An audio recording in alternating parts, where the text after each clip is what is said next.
Spit truth, bend words, break silence, because here, everybody's voice is heard. This is Metaphors and Mics, where poetry is raw. I am your host, Poetic Zay, the smoothest poet in the land, forever known for speaking these words so poetic. Lay back again with another dope episode. Y'all, today's special guest is a phenomenal good brother. I could go on and on about him, but he gonna introduce himself and let y'all know who he is. He's a phenomenal spoken word artist, an author, a worship leader, and just an all-around dope poet. Y'all give it up for the one and only Keith Edward Sowell. Thank you. What's up, Keith? I'm excited to be a part of it. Look, I'm excited to be here. What's up? As soon as you reached out to me, I was like, yep. That's what's up. I'm already there. I appreciate you coming through. How have you been liking the experience so far? I have been mind blown just seeing how legit everything is, right? You know, you see the lights, you see the cameras, you see the mics. It's like, nah, this is real. Yeah. Like, you hear, and it matters. I know it matters to you, but it also, I feel like, matters to us as guests too. It's like, wait, that reminds me that way. I matter, right? Yeah. Like, okay, I'm doing something of worth, of value to be reached out. Right. You know? So I feel valued. I feel mind blown. As you should. You the celebrity here. You know, I remember you were like, what I need to bring? I was like, bro, you don't got to bring nothing. Like, you the celebrity here. Bring bro, myself. You know? But I'm excited for like the viewers to get to know you. I feel like you always in the city doing your thing, you know, telling stories, you know, to the level of expertise that you do. Wow. But I don't feel like people get a chance to really know the storyteller behind the story. So I'm glad to sit down with you and just kind of like dive into like, who is Keith Edward Sowell? So let's start there. Tell us, who is Keith Edward Sowell? Keith Edward Sowell I'm the youngest of four. So I was the last one born in my family. Born and raised here in Fayetteville, North Carolina. Okay. And humble beginnings, right? Humble beginnings growing up. And I went through school. I did what I was supposed to do. Yeah. I feel like a lot of people come from like, you know, like, oh, I was doing this and that or into this and that. Honestly, look, I didn't get spankings. I did what I was told. My parents said, do this, do that. I was on it. Did my schoolwork. I came home. Yeah, I love video games, but I always did my homework first. Got it done and did what I was told. Keith said, I saw those consequences, and I said, I'm did. good on it. I'm good on that. I did. When you have three older siblings, you see, it's also a blessing that you get to see what does and what doesn't work. Yeah. Not just at home, but in life.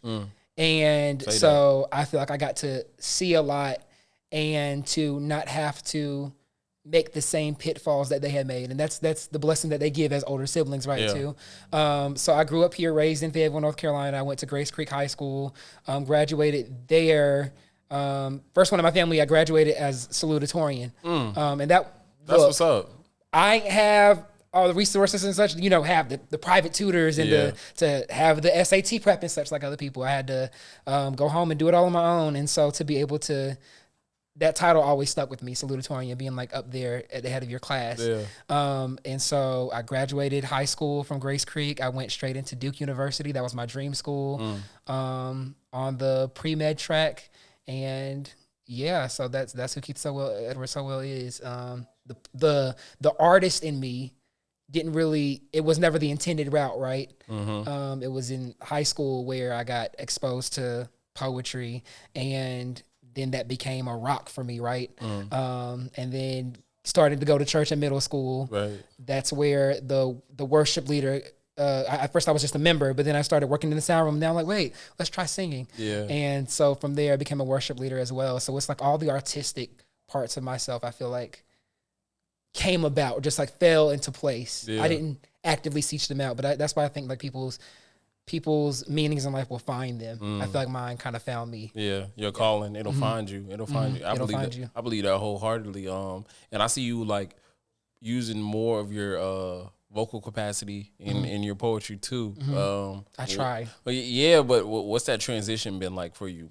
So I'm somebody who I value creativity. I feel like us as artists, right? We want to expand the mold. Okay, here's what we say. This is what it's supposed to be. How can I branch out of that? How can I push the box outward? And so even in poetry, okay, I started with just writing, right? Okay, but what more can we do? What more past words? Okay, let's also add songs into it, right? Yeah. And I feel like my first time doing that was a couple years ago. Music does a lot for me. I listen to a lot of Christian and gospel music, and no matter what I'm feeling, there's always a song that can help me process that. Yeah. Analyze it, sit with it for a little bit, because it's important to acknowledge what you're going through before you just move on from it. Right. And songs were important to me. So being able to include those into poems, I feel like it adds another layer, right? Like, what's the purpose of this? Having purpose and intentionality with it, right? And so that's been so exciting. Honestly, I want to keep doing it. I want to keep putting songs and bringing all as artists, we're not just one dimensional. Yeah. Every part of us matters. And so how can I bring that the worship leader in me out in my poetry, right? How can I do this? How can I do that? And so being able to do that, that's been I've been loving it, and I've been hearing great things from people, and so I'm gonna keep doing that. No, most definitely. I can say personally, your voice alone, like it shifts the room. I appreciate it fills the room with a frequency that is undeniable. Wow. You know, it's really an experience, kind of not just seeing you perform, but also seeing you grow. Wow. Tell me, like, what does your journey with poetry look like in this city for Fayetteville alone over the years? So in high school, when I went to Grace Creek High School, he wasn't my English teacher, Joel Mayo. He's very pivotal in the poetry scene here in Fayetteville, right? Him and my English teacher that I had, Nicole Rivers, they had brought a group of underclassmen, freshmen, sophomores, juniors together and started a poetry club at school. And so I've been a speech and debate kid. I started speech and debate from middle school. That's essentially speech and debate. The speech side of things, you're getting a script and you're bringing it to life. You're being a character, right? Bring scripts to life. And I saw the group that Joel Mayo and Nicole Rivers, they did a presentation in front of the whole school, and it was a bunch of students doing poems and being interactive with it, right? Bringing it to life. And I was like, what is this? What is slam poetry, right? Yeah. And I was like, wait, maybe I could do that. And it started off like, okay, let me just audition for the team my senior year. I auditioned my senior year, not knowing what I was getting into. I tried to bring speech and debate to poetry, and it worked. That I got on the team, and then I realized, wait, it's a whole different atmosphere. It's a whole different world. Yeah. It's a whole different atmosphere. You can do so much more. Yeah. You're not just handed a script and saying, do this. You can do more with your poetry. You paint on an empty canvas. You essentially are the script. You are the script, right? And it started out as a hobby. And then once I got to college at Duke, eventually I had bouts with anxiety and depression, right? Never had that before. And poetry became a sense of stability, like a rock for me to be able to express through that and process all of that and live through it, right? Like poetry became like a means for, I believe, that God was able to save me, right? Battling through those moments of depression and of suicidal thoughts and such, right? So it started out as a hobby of like, let me just try this out, to like, no, this is what is keeping me alive. Yeah. And so now to be able to, like, say that I've written books, never said I wanted to do that.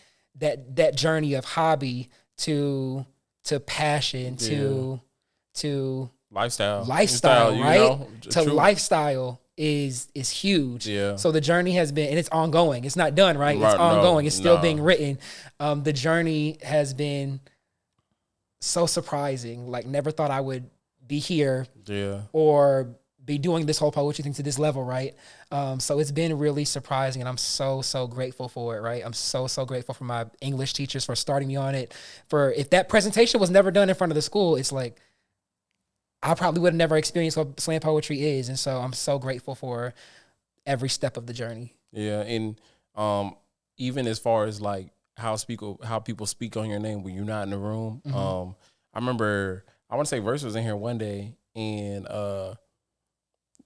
she had asked my producer, like, who's some names in the city that's just, you know, killing poetry out here, you know, just, and you were literally the second name she threw out there. Wow. Yeah, so I appreciate that. that. No, I think that goes to show, like, people see you, you know, Wow. and people are always watching you grow. It's a blessing to be seen, for real, No, for real. for sure. I also want to say that when you were talking about your journey in college, it made me think about how a lot of those staple poems that people love, it kind of seemed like were created in that time, like Metronome and your anxiety poem.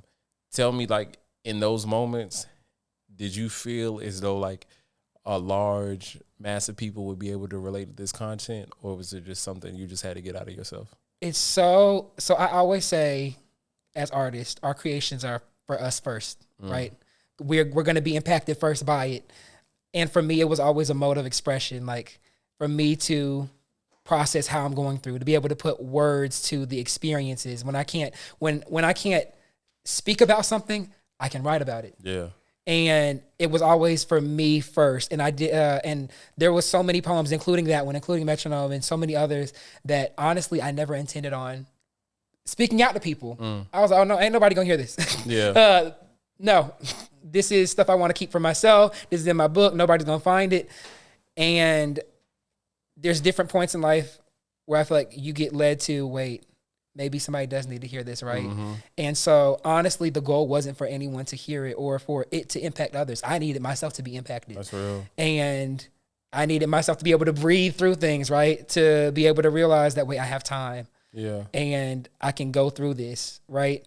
And when I did start putting it out in front of people, hearing those messages, you know, as an artist, like I needed to hear that. I needed to hear that. I felt seen.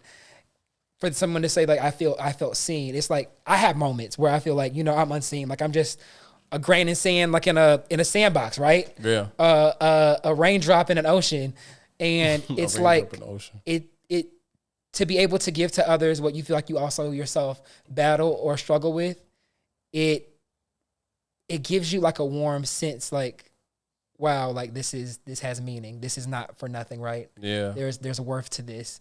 So the goal was never to do that, but it's been a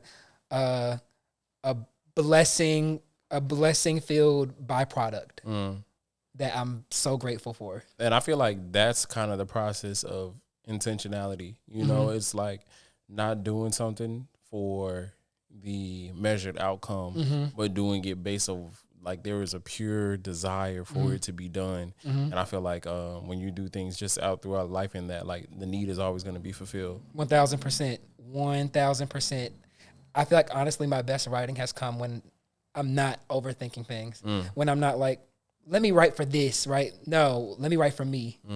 And then I believe, like you said, the intentionality will come across, the transparency, the authenticity, because people value authenticity, right? They do. You can always tell when someone's not being real, when someone has to fake it. I have faked it. Come on now. I have faked it. Like I have going through anxiety and depression. Like, I faked it. Like, you know, I'm fine. Yeah. Oh, I'm okay. Going around, you know, with a smile on your face and such, and just being like, oh, everything is fine, right? And it doesn't work. Yeah. It ultimately doesn't work, and I've come to realize it. And that, as well as in your writing, it comes across, right? The authenticity, the intentionality is so important. And remembering why you do it. Remembering why you do it. For me, the why has always been, one, to give glory to God. Two, man of God. Is this being real to me? How's this affecting me? Yeah. Am I comfortable? Because you also have to be comfortable. I feel like it's so easy also for poets to just use the pen and just cut themselves open and just bleed. Am I comfortable with this writing being put out there? Is it meant to be put? Not all writing is meant to be put out there. And those goals are important to have. And I feel like when those goals are respected, that is when your best writing will come. That's what I have learned. I think a good point that you made was when to knowing when to put it out there, because you have to know that like some stuff as an artist you got to keep for yourself. 1,000%. Especially like in the world we live in, on social media, like especially being an artist, people want to feel like the moment you touch a stage, people want to feel like they know you personally. And in order to be truly authentic in a poem, you have to give a piece of yourself. You do. But you always have to make sure that you saving a part of yourself for nobody else to see, you know, and how like, and and I think more so we see it in like poetry slam world too. Like, how much of yourself are you willing to give in order to appease an audience? You know, so 1000%. And it doesn't always look cut and dry. It can be fluid. I've had poems just like you said that I'm like, nah, this ain't for nobody to see. Yeah. But then there comes a time where I'm like, I feel ready for people to hear this, right? And it's okay as the creator, as the artist, to be able to like, nah, I'm not ready for them to have any more of it. Like there's been those poems where I'm like, okay, now I'm okay with doing this. Okay, wait, not right now. Sometimes you don't realize that until you get on the stage. Like you test it and then you realize, nah, I'm not ready for this. You know, regardless of what the reward or payout is, you know, it's like, and I'm realizing I'm getting to that point too when I'm like, yeah, you can do this poem, but what is it costing you? What is it costing you? You Yes. know, what is it costing you? Because everything has a price. You have to weigh that out. You have to weigh that out. Especially like when you're telling true organic stories, because we're storytellers, you know. So it's like being careful of the stories that you tell, because you're giving people a magnifying glass to your past. Yes. You know. Yes, and that in itself, there's scariness in that. Yeah, and people are liable to their own interpretation. You Exactly. have to, like, when you present your story out there, it becomes art, and art is subjective. You know, like somebody can hear you pour your heart out about something real traumatic, and then still be like, "That was all right," and you just got to eat that. That can cut deep. Yeah, for real. That can cut deep. 1000%. Yeah, we didn't. I know, like we both have seen it in real time. So it's like, how do you protect yourself as an artist, but still not hold back in your authenticity? So one statement that I realized when I said it to someone, and I've taken with me like forever, is because I still grapple with fear and doubt, right? And I've had to come to grapple with, is my fear of what naysayers or what the hate that it could potentially have, is that gonna outweigh the lives that this could potentially save? Because I know poetry for me, it helps save me. And I've had to come to grapple with that. Like, and is that fear of putting this out there, is that going to outweigh the impact that it could have? Yeah. And honestly, sometimes again, with the comfortability, sometimes I still have to say I can't do it right now, because you can't save others if you don't save yourself. If you don't keep yourself also safe, you have to put on your own mask, your own oxygen mask, right? When a plane's going to put your own oxygen mask first before you can help others. Yeah. Okay. That's good. And that, but the scale is something to monitor. It's something to monitor. If okay, you are in a good enough place, if you are good at, like, you're able to keep yourself sane, right? And help others, then that's a yes. And more oftentimes than not, that's a yes for me. Is I'm able to block out or deal with however this can be received, because you're not always going to get, like you said, positive results. There's going to be people who they just be like, oh, that's okay, even though that could have meant the world to you, right? That could have meant the world. You spent hours on this, hours on this poem, and you just knew best thing ever. Man, and just for them to be like, okay, what's next? Yeah. That's real. Or for you to spend time with it and they still say, that's good, we still like that old stuff though. Yes. And it's like, I'm trying to grow out of that. Exactly. I'm trying to grow out of that, but y'all making it real hard. We're not one-dimensional people. You're not one-dimensional. We are not. We have a lot of different shapes to us, a lot of different hues, right? And we do ourselves a disservice if we just allow ourselves to just stay in that one tiny box. We're right. We're not just one poem. Yeah. Everybody lives lives. We're days worth of poems. We're months worth of poems. We're years worth of poems, all wrapped into one. And it's you're gonna run into those people, like, you know, that just like, okay, but do that other one that I like. Yeah. Do that other one that I like, right? I know. And you have to remind yourself that you still wrote it. Yeah. The impact still carries of it. And you can't neglect the faith work that it did, right? All the impact that it had, and still allow yourself to still grow. Both can happen. And so it takes time. It took a lot of time, but now when people do that, I'm like, okay, I can still do that. Yeah. That poem I wrote years back is still working. Yeah. It's still working today. Come on, right? Now. It's still working today, and even today there's still more being done. That's real. And I think when you were talking, what I heard is, you know, like, that deep root of faith. You know, the substance of things hoped for, Evidence not seen. no, for real though. But it's like you have to have that faith not only in the thing that you're producing, but from the source itself. Like, you know, and because if that faith isn't there, then Exactly. you got a broken foundation. 1,000%, and it's not gonna hold up. It's gonna come tumbling down. I've been to where it came tumbling down. I have done many poems and other ventures and such, right, where I'm just like, and God is telling me like, no, don't do that. No, don't. And I'm still like, okay, but what if I do? Right. And I still, and then the result happens, and I'm like, but you knew the result was going to happen. And I have to adapt to that. And I have to take the lesson that I learned, right? Take the lesson that I learned.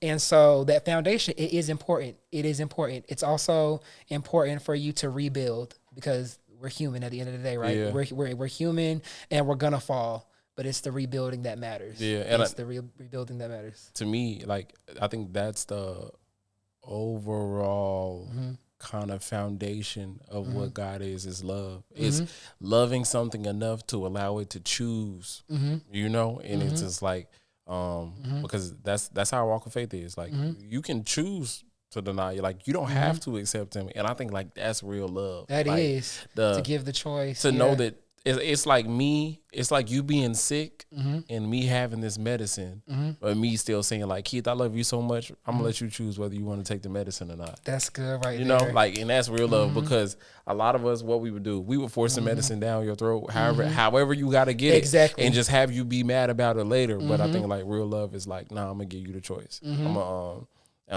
speaking of that, the door's still open, right?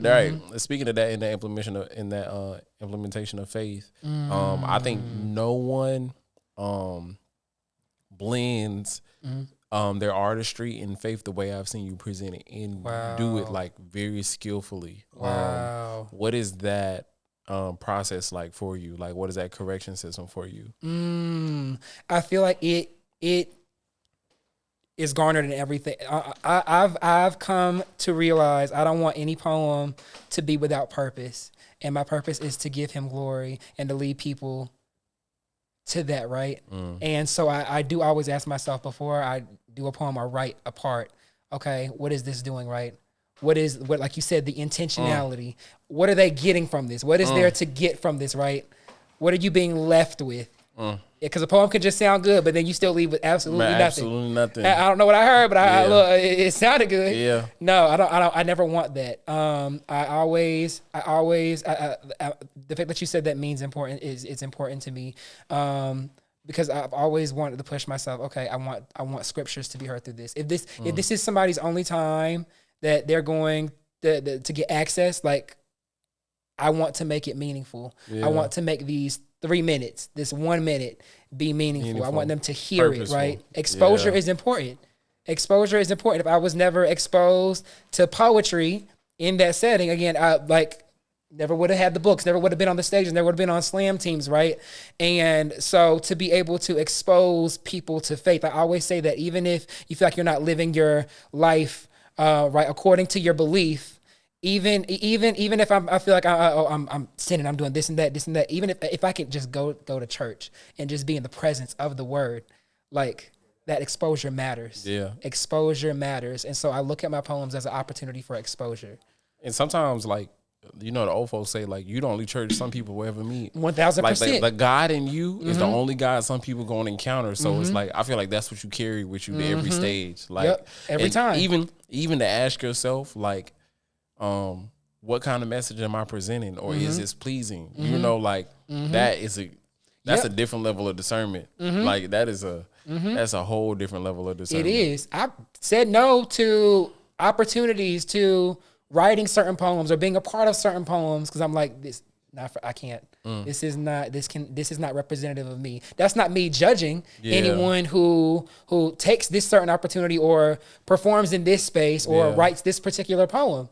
That is just saying that this is where I am. Yeah, like, right? For me and my house. Me and my house. Yeah. Yep. Me and my house. I feel that. And so and there's freedom in that. Like you said, again, there's the choice. Yeah. There is that choice. And that's the choice I've I've made with those opportunities, or we're performing in certain venues or writing certain poems, and still giving respect to others for making the choices as well, their choices as well. Because you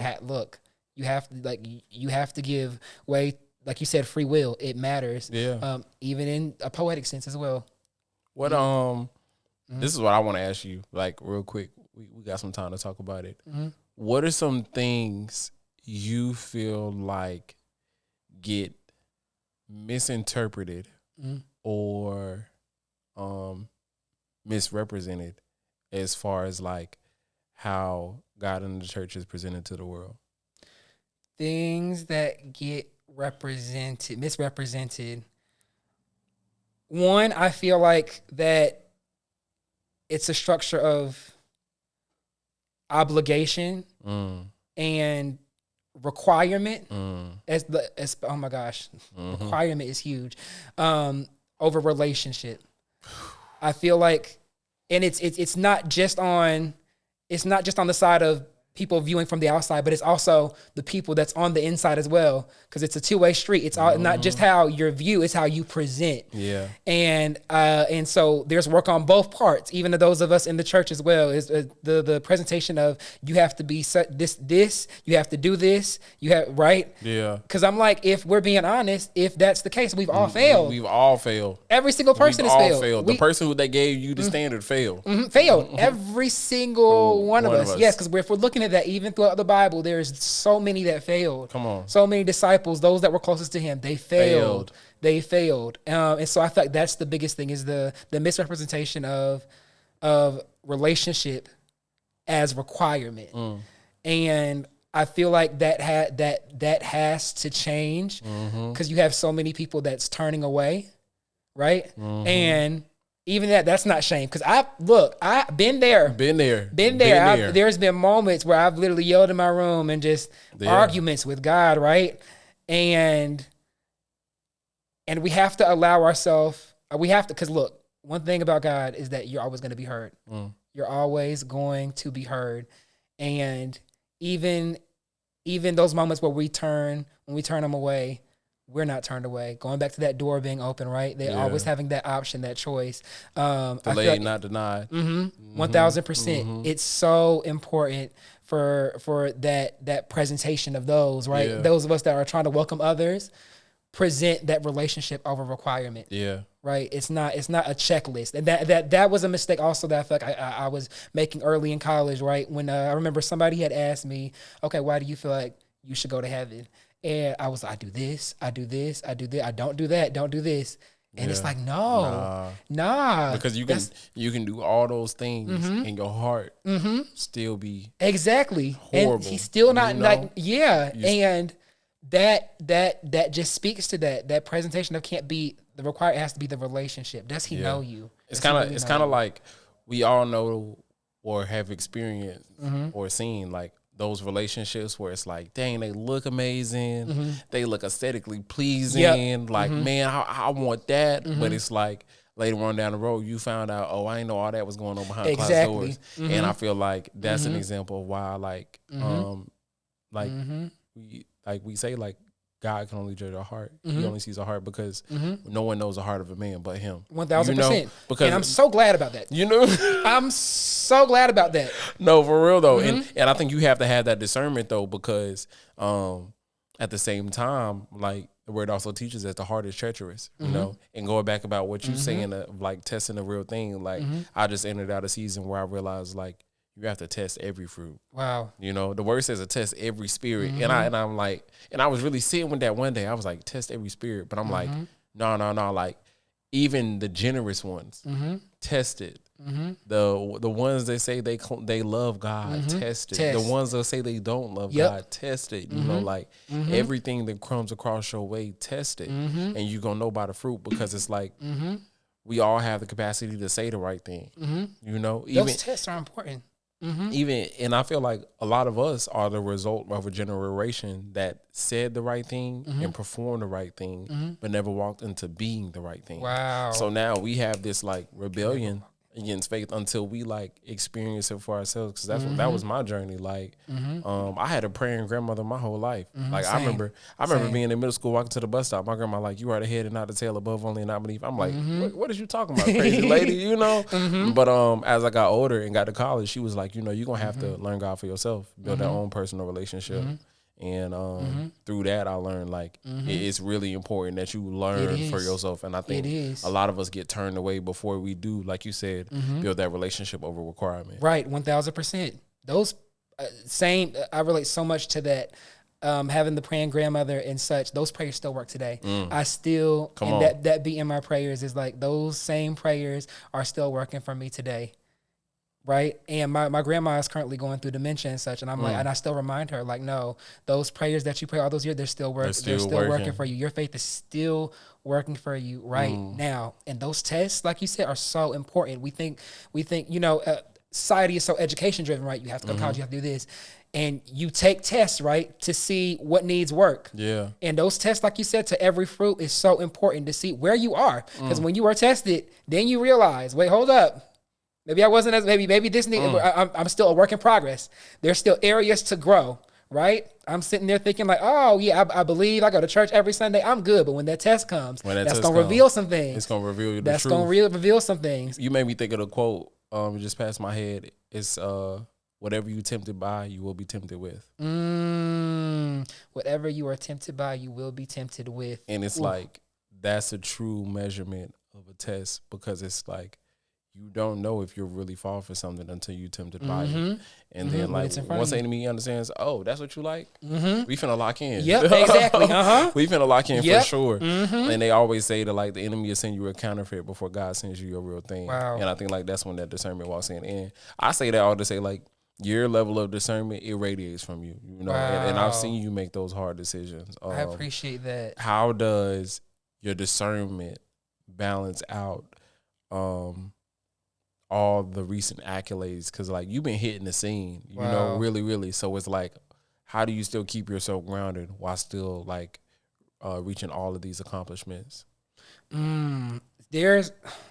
So my family always says too, and I got some friends, you're always moving or you're always doing something. And while there is, I feel like there's intention behind it as well though. Again, nothing is wasted. Every step matters. I've gotten to the biggest thing I feel like so far. Well, one of the biggest things was being able to feature at the Poetry Lounge over in California. Yeah, that's dope. And that just came about. I saw the opportunity. I was like, let me just look it up. Let me just apply. Right, not expecting to hear back. Tell our viewers a little bit about the Poetry Lounge. The Poetry Lounge is the biggest open mic in the U.S. in the nation. Right, and when I applied, I was like, wait. Y'all responded to me. I was like, wait, hold up, to me, and it was a shock to me. Like, wow, like y'all looked at my work and y'all said we want that. That was one of the biggest, and then also getting to go on a talk show down in Orlando, the Cassandra show. Cassandra, she was a contestant on The Voice, has her own talk show, and getting to be able to be on there, to be able to do some poetry on there. Those ventures are huge, right? And for me, what helps me is to always stay humble. It's to always know that it can be taken away, right? There's moments where it feels like it took so long to get this, and it's like it can go right back to that. And to not be prideful. Honestly, and I'm grateful that it's become so hard. It's hard for me to talk about myself in public spaces or around people because I'm just like, no, like, you know what I mean? I'm just anybody else. Yeah. And honestly, I feel like that helps keep me grounded because now I stay grateful for everything.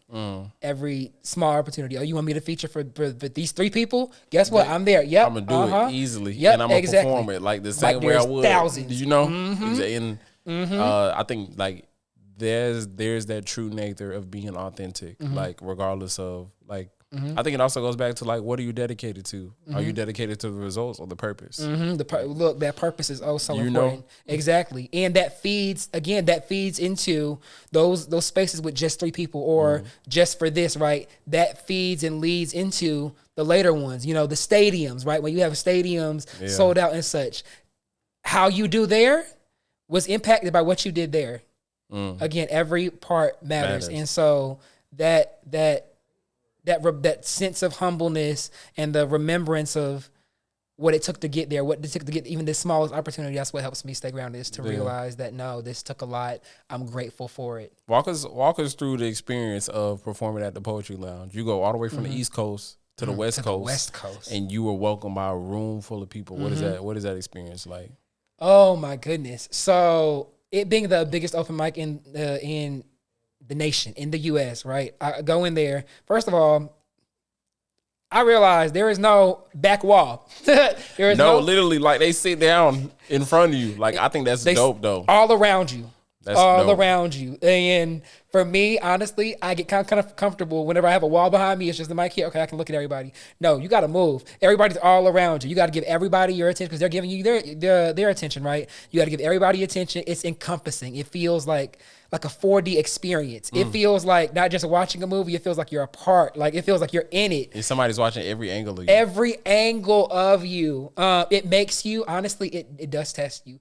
Because now that I got to account for this, now this is going to show if I really know the poems. Look, memorization, that's hard as is. But when you gotta adapt on the spot to even a slight adjustment, like looking everywhere, looking at everyone, right? That tests how much the poem lives in you. You always say it's not on you, it's in you. Yeah. The poem lives in you, right? And so that was such a challenge. And it's a challenge I'm grateful for because it went great. It went amazingly. It being coming from the East Coast all the way to the West Coast, there was so many people, of course, that didn't know who I was. Didn't know who I was. So this is going to be their first experience of me. So you want to do well, right? You want to have that, hold that high standard. And it was a test that I was so grateful for because it was well received. I felt well received. I felt loved. I felt like they caught everything. They were speaking things back to me. That's what you love as an artist, right? When somebody can speak back something to you, not just the word, but realize, wait, I saw what you did there. I know what you did there. Yeah. And to feel that level of appreciation and that level of being seen, it was honestly the best experience so far I've had, like, with poetry. And they meant it. The support was there. They talked to you. You know, they were interested in the books. They were interested in the shirts, right?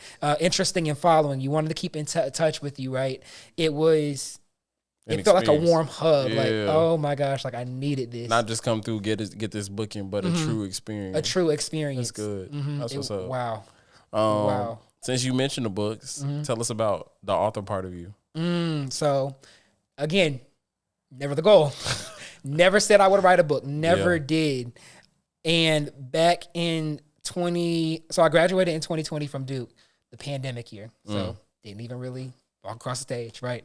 And with you graduated though. I did graduate. Hey, I got the diploma.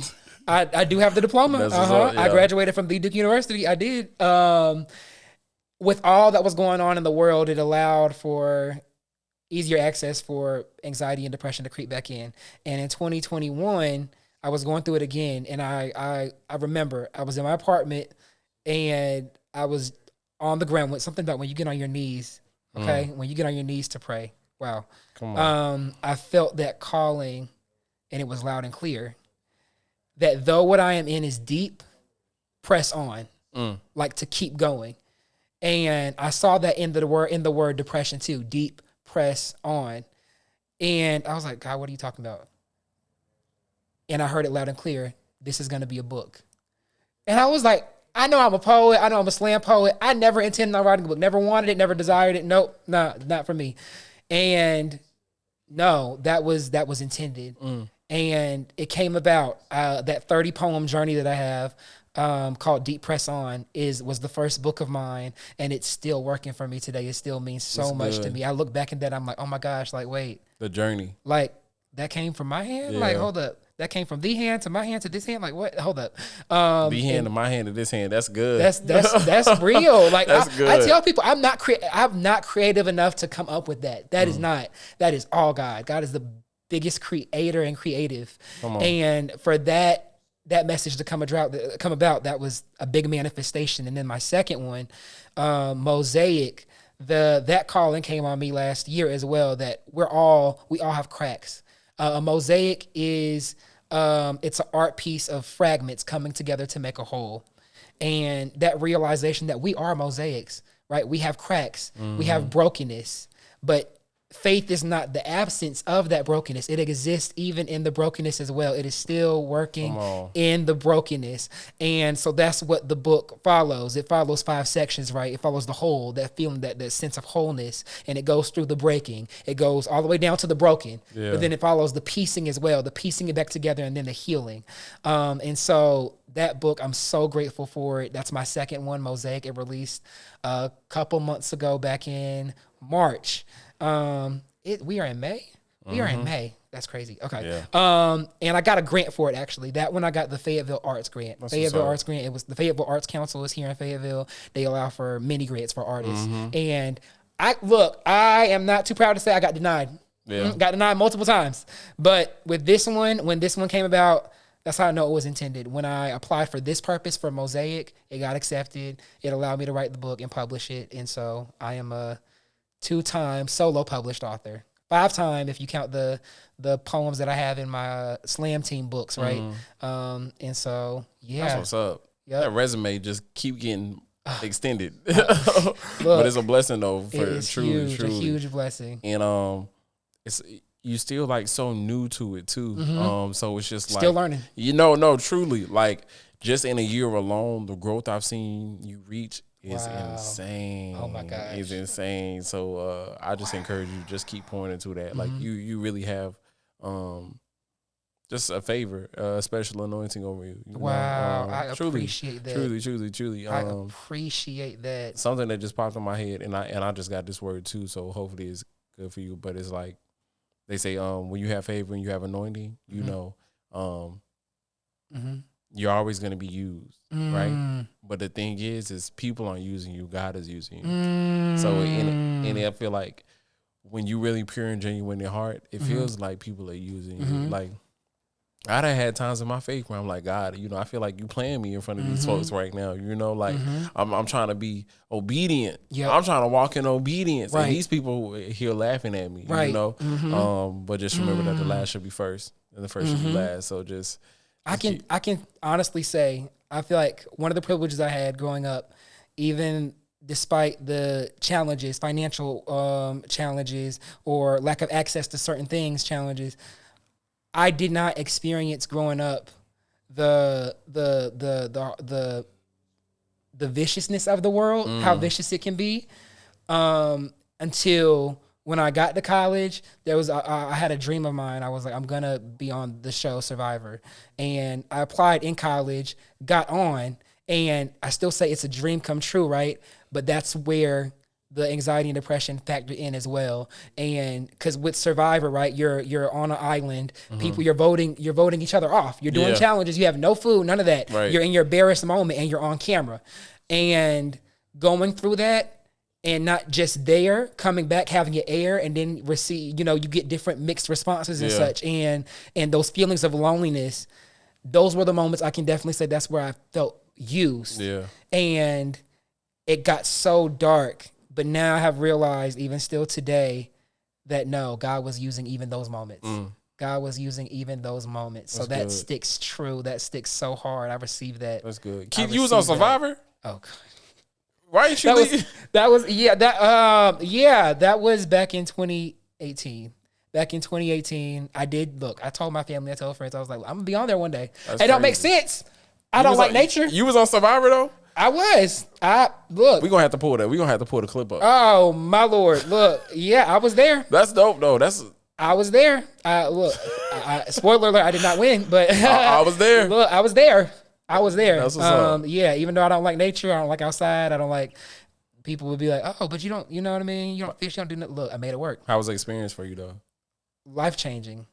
I will still forever say it was life-changing. I feel like it was my biggest first experience with life, because people lie to you, right? And you're going to experience that in life as well. Not everybody's going to be, even if you are the most kind or genuine person, not everybody else may be at that. Not saying that they can't get there, but they're not at that stage. Yeah. And you learn how to grapple with different people. You learn the ways of the world. You learn how everything can be, going back again, used, but not necessarily in a good way, to portray a story, or used for what society deems as important, right? Certain looks, certain personality types, you learn. It was I feel like it was my biggest learning experience, and also my first time out of the U.S. So I got a passport out of it. Look, Hey, got a win is a passport out of win. it. Got a passport out of it. Nah, Yeah. that's big though, because I think like when I see the imperfections in others, it makes me think about like the imperfections within myself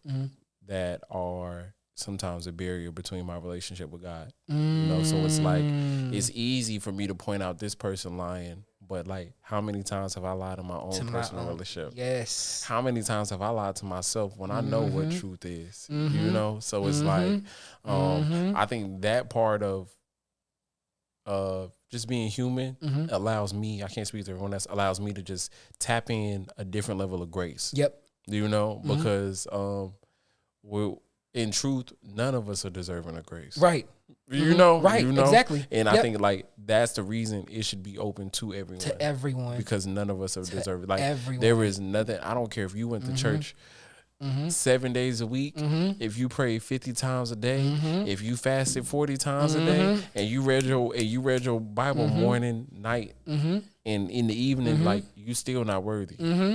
And there's a sense of security in that, to know that I am not perfect, I will not reach perfection, and I don't have to. He still loves me the same way. Come on now. There is a sense of comfort in that, Yeah. in knowing that I will never be God, and I don't have to be. Right? There's that sense of comfort in knowing that He wants the relationship. He doesn't want you to be flawless. Right. You don't have to be flawless. You don't have to be, and I think a lot of times we forget, like, He's a parent, so He just cares for us. Exactly. You know? Abba, Father. In the most genuine and authentic sense. Other than that, Keith, before we get up out of here, I just wanted to shout out to all our viewers and subscribers. Make sure y'all like, subscribe, comment, and follow us on YouTube, TikTok, Facebook, Instagram. But last thing, before we get up out of here, I just want you to talk about, the piece that our audience members will get to see at the end of this video. Like, tell us a little bit about it. So as an artist, I never really write poems in one sitting. You'll rarely get a poem out of me done in one sitting. I always have to go back to it days later, weeks later, sometimes a month later. And this one, Metronome, I can honestly say it came all from one sitting. And in my college room, my senior year, that was my first experience with anxiety. I had a panic attack, and it felt like the walls were closing in. And I went back to my dorm, and I wrote. The whole poem came through of Metronome, and it helped me process anxiety. And I'm so grateful for whenever people hear it and they tell me that it has helped them process too. So this poem is titled Metronome. I'm Keith Edward Sowell, and this is Metronome. When the conductor made me a constructor, I built a string tree from my left arm and a bow from my right. For 8 years, I was a violinist, lived my life to the rhythm of an orchestra. Fast forward to college, where my second heart gathered dust out of fear of not being good enough. I no longer see the conductor, but I can still hear the metronome. Tells me to slow down, keep calm. When I'm surrounded by Olympic sprinters, it reminds me to walk my own pace. When everyone around me seems close to finding the next breakthrough medicine, it lets me know it's okay to focus on your own healing first. Tells me to breathe in, breathe out. Because I forget sometimes that breathing oxygen is more important than answering oxygen on that chemistry test I failed, or that biochem test I failed, or that organic test I failed. This rhythm repeats. I move it faster, but 4/8 notes is still 2 beats. Just more notes in a measure, just more L's a semester, leaving me lost in a lyric, lagging on loose land, forgetting that the first shall be last, thinking that the last shall be less. Listen, I lie so much about my future plans, just so people will stop asking what I'm doing with my life now. Sometimes the lies are so good, even I believe in them. I forget that I'm actually a failure, a fraud, but fear not, the anxiety is quick to remind me, I had a panic attack before a meeting I had to lead. That's what I did in college, sign my life away at a time. Maybe that's why the time signature is the first thing that you see in music, to remind you that your pain is not yours to be scheduled. Did you know you can feel claustrophobic in your own head, as in your skull is so busy trying to keep everything together, it doesn't leave room for your brain to breathe. Adrenaline rushing so fast, you don't feel the open wounds anymore. Wow, it's crazy how one fast beat can ruin everything. I was never good at playing 16th notes. They move so fast, I always lost control. I feel like I'm always losing control. I just wanted to stop.